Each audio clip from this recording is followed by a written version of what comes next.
Good afternoon, everyone, and welcome to FBI Milwaukee Division. I'm Robert Hughes. I'm the Special Agent in charge of Milwaukee Division, FBI. I'm joined today by Milwaukee Police Chief Jeffrey Norman to announce that the FBI has added Octaviano Juarez Coro to the FBI's 10 most wanted fugitive list for a double homicide and multiple attempted homicides in Milwaukee. It was 15 years ago on May 29, 2006, when Juarez Coro arrived as an uninvited guest to a picnic at the popular South Shore Park in the Bayview neighborhood of Milwaukee, where hundreds of people had gathered to celebrate Memorial Day. During the picnic, Juarez Coro caused a commotion and demanded to see his 3-year-old daughter, who was in attendance at the gathering. His estranged wife informed him that he was not allowed to see his daughter that day and demanded that he leave the gathering. Juarez Coro then became very agitated. Shortly thereafter, produced a handgun from his waistband and shot at his estranged wife as well as her family and friends. In total, 5 people were shot, 2 of which were fatally wounded. A Milwaukee Police Department officer that responded to the scene performed CPR on one of the victims, who was able to regain consciousness and breathe on their own. Had it not been for the heroic efforts of that MPD officer, there may have been 3 fatally wounded people that day. According to an eyewitness account, Juarez Coro brandished the firearm and demanded 4 of the 5 victims get to their knees, but before they got to their knees, he systematically shot each of them in an execution-style manner. On June the 1st of 2006, the Milwaukee County Circuit Court issued a felony warrant for Juarez Coro for 2 counts of intentional homicide, first degree, and 3 counts of attempted intentional homicide, first degree. On June the 2nd of 2006, a federal arrest warrant was issued for Juarez Coro by the United States District Court in the Eastern District of Wisconsin, after Juarez Coro was charged federally with an unlawful flight to avoid prosecution. He is believed to have fled to Mexico. However, he has ties to Milwaukee, and we are encouraging anyone with information to come forward. Juarez Coro is now 47 years old. He is believed to weigh between 180 and 200 pounds, has brown eyes and dark hair, which may be graying a bit. He usually wears a mustache and sometimes a beard. He's between 5'5" and 5'7" in height. Juarez Coro should be considered armed and dangerous. The FBI is offering a reward of up to $100,000 for information leading directly to the arrest of Juarez Coro. Anyone with information concerning Juarez Coro should take no action on themselves, but should immediately contact the nearest FBI office or local law enforcement agency. All information can remain anonymous and confidentiality is guaranteed. Individuals calling from outside the United States should contact the nearest U.S. Embassy or consulate or call 1-800-CALL-FBI. That's 1-800-CALL-225-5324, and that's 24 hours a day. You can also submit tips online at You can also submit tips online at tips.fbi.gov. That's tips.fbi.gov. This is a huge undertaking by the FBI office to have a top 10 fugitive in the Milwaukee Division. This is the 3rd time this has occurred in the past few years, which is really a huge task. I can tell you, as serving before in my former capacity at FBI headquarters, and I had the FBI Top 10 program, this is a very, very special circumstance. What happens, just for your awareness, is the FBI canvasses all 56 FBI field offices and our LEGAS overseas to query to see if anyone has anyone they want to nominate to be added to the FBI's top 10 most wanted list. So everyone submits who they feel that, from their appropriate divisions. And again, this is the 3rd time Milwaukee has had a top 10 on the list in the recent years. So at this time, what I'd like to do is introduce Chief Norman for a few remarks, and afterwards we'll take any questions you may have. Thank you. Thank you, Mr. Hughes. On behalf of the Milwaukee Police Department, I'd like to thank the FBI, and most specifically Special Agent in Charge, Mr. Hughes, for inviting us to be a part of this effort. While the Milwaukee Police Department is not proud to have someone on the top 10 fugitive list, we are proud of our relationship with the federal partners, more specifically FBI, and proud that we're able to have more efforts put forth to bring justice to the victim's family, and the city of Milwaukee. Again, on behalf of the Milwaukee Police Department and also our partner FBI, we implore anyone in the community who have information on this fugitive to please come forward and assist us in closing this effort. Thank you.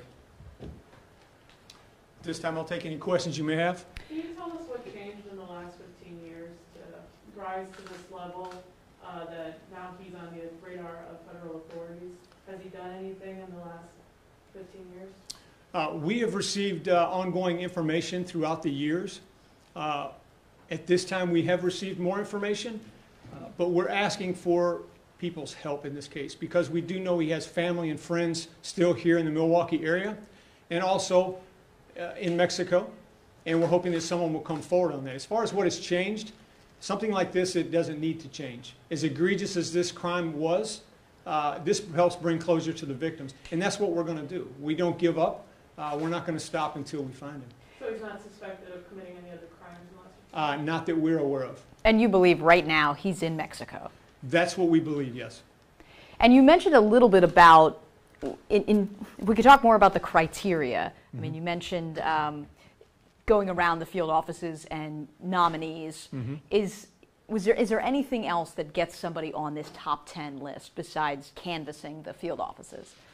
Well, any field office at any time can submit a nomination. Obviously, someone has to come off of the list for someone to be added to. We recently had one of our top 10s that was captured, Saeed, who was captured. Actually, he was in Egypt. We knew he was in Egypt. We attempted to take him off the list because we knew where he was at the time, but we didn't have a way to extradite him because we couldn't do that from Egypt. But he did leave the country. When he did, we picked him up, and he was arrested at that point. So he came off the list. So there has to be an opening on the list in order to get someone else added to it because it's limited to 10. As far as what made this so special, it's the egregious acts that he committed. I mean, basically, he tried to execute 5 people or more.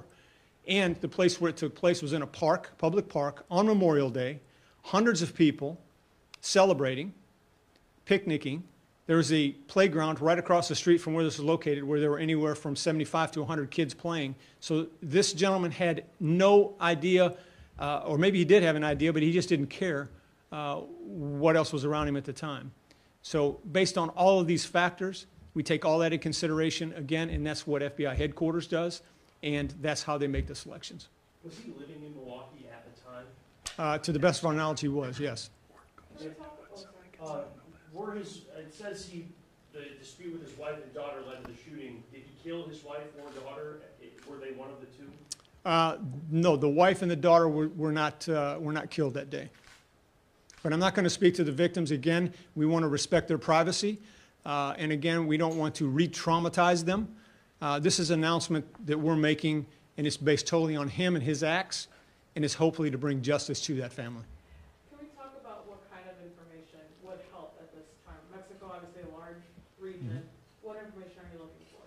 Any information. If anyone knows where he's at specifically, if anyone has seen him recently, if anyone has spoken with him recently, if anybody has any information about this gentleman, where he may be at this time, that's what we're looking for.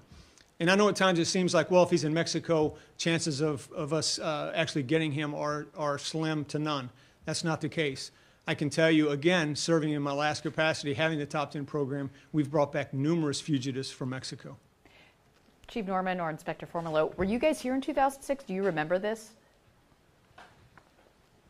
Actually, I do. Actually, I was on the homicide unit at the time.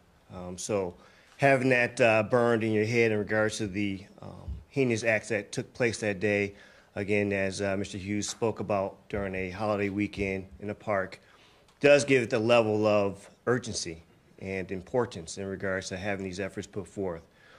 I'm very proud to be able to be a part of this where, you know, yes, I was a homicide detective at the time and now in the capacity of acting chief, and see that there has not been a giving up of hope of having a resolution to bring this fugitive to custody.